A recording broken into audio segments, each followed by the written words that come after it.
রাধে রাধে বন্ধুরা, welcome back to my channel. জয় পতিত পাবন গুরু মহারাজ কি জয়। তোমরাও গুরু মহারাজকে দর্শন করো। তারপরে দেখো মায়াপুরের অন্যতম কীর্তনিয়া কমল প্রসাদ দাস ব্রহ্মচারী প্রভু, ওনাকেও তোমরা দর্শন করো। তো ওনার সঙ্গে ছবি তুলে আমার খুবই আনন্দ পাচ্ছি আমি। তো আজকে সাঁইথিয়াতে বৈদিক পিকনিক ছিল, তো পার্কেই পিকনিকটা হচ্ছে।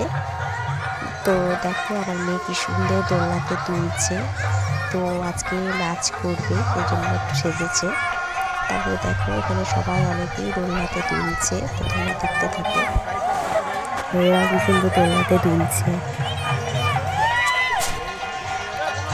তারপরে দেখো গুরু মহারাজ রুম থেকে বেরোচ্ছেন। তো এটা একটা পার্ক ছিল, সেখানে রুম আছে। তো তিনি সেখান থেকে বেরোচ্ছেন স্টেজের দিকে যাওয়ার জন্য। তো গুরু মহারাজকে সবাই নিয়ে যাচ্ছে।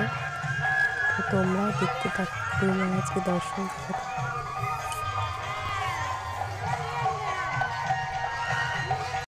হয়ে বিশ্বের অগণিত মানুষ তেনার শ্রী চরণ কমলে আশ্রয় গ্রহণ করে তাদের ভক্তি জীবন শুরু করছেন, এবং তিনি বহুবিধ গ্রন্থ সংকলন করেছেন। আমাদের ঘরে ঘরে যে নাম হট্ট পরিচয়, শ্রী শ্রী গৌরমণ্ডল দর্শন, নবদ্বীপ ধাম মাহাত্ম্য ইত্যাদি গ্রন্থ তিনি সংকলন করে চলেছেন, এবং তিনি মহাপ্রভুর লুপ্ত তীর্থ উদ্ধার কার্যে রত আছেন। এবং মায়াপুরে যে 8 দিন ব্যাপী নবদ্বীপ মণ্ডল পরিক্রমা হয়, সেই পরিক্রমার মুখ্য দায়িত্বে থাকেন শ্রীশ্রীমৎ গৌরাঙ্গ প্রেম স্বামী গুরু মহারাজ, এবং তিনি ইস্কন যে গুরুকুল বিদ্যালয় আছে তার প্রাক্তন শিক্ষক। এইখানে পরম বৈষ্ণবকে আমরা লাভ করতে পেরেছি, যদিও মহারাজ বহু প্রতিকূলতার মধ্যে দিয়ে আজকে আমরা নভেম্বরের 15 তারিখ আমরা মায়াপুর থেকে রওনা দিয়েছেন মহারাজ। এই সর্বত্র পরিভ্রমণ করে মহাপ্রভুর বাণী তিনি প্রচার করে চলছেন। আজকে প্রায় 1.5 মাস পার হয়ে গেছে, আমরা বাইরে বাইরে আছি।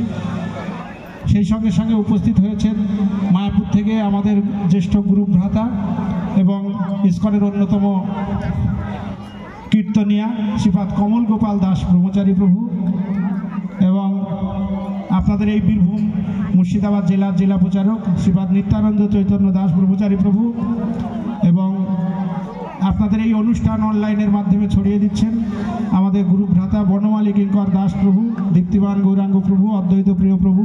আরও মায়াপুর থেকে ভক্তবৃন্দ এসেছেন, আমি সকলের নাম জানি না। এবং স্টেজে আরও সম্মানীয় অতিথিবর্গ আছেন, আপনারা সকলে দূর দূরান্ত থেকে এসেছেন, তো সকলকে স্বাগত জানাই। তারপরে দেখো আমার মেয়ে নৃত্য করছে। তো সম্পূর্ণটা নেওয়া সম্ভব না, কারণ কপিরাইট পড়বে, সেই জন্য আমি কিছু কিছু ক্লিপ তোমাদেরকে দেখালাম। তোমরা দেখো।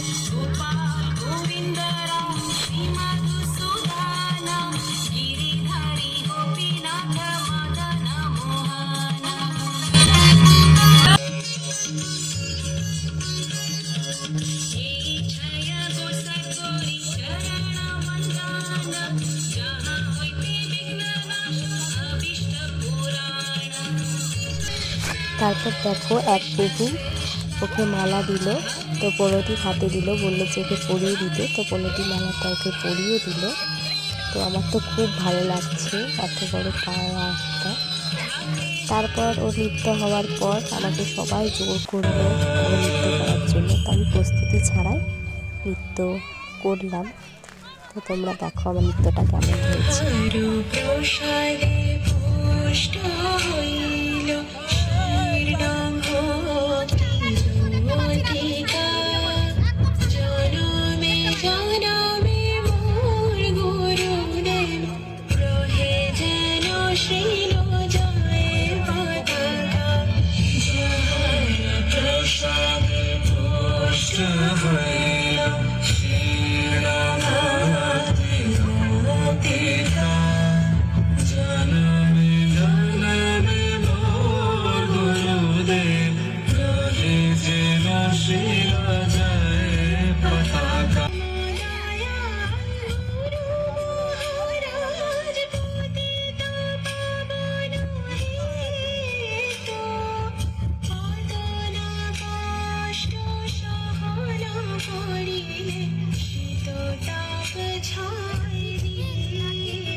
তারপরে দেখো কিছু এখানে সবাই নৃত্য করছে, আমি কিছু ভিডিও নিলাম, তো আমাকেও দেখে নাও তোমরা সবাই আমি কেমন সেজেছিলাম।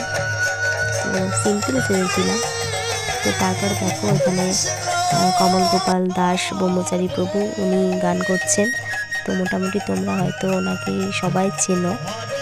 তো আমি ওনাকে এতদিন মোবাইলে দেখেছিলাম, তো আজকে সামনাসামনি দেখে আমার খুবই ভালো লাগছে। তো তোমরা ওনার গান শোনো।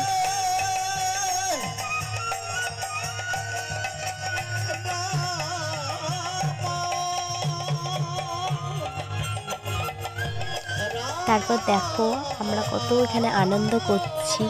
তো সবাই ভাবে হয়তো কৃষ্ণ ভক্তরা সেরকম কিছু করে না, আনন্দ পায় না। তো আমরা যা আনন্দ পাই তো অন্য কেউ পায় না।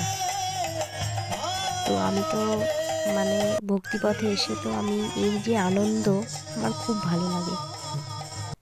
তো আজকের মতো ভিডিওটি এখানেই শেষ করলাম। ভিডিওটি ভালো লাগলে লাইক, কমেন্ট, শেয়ার এবং সাবস্ক্রাইব। হরে কৃষ্ণা, হরি বল।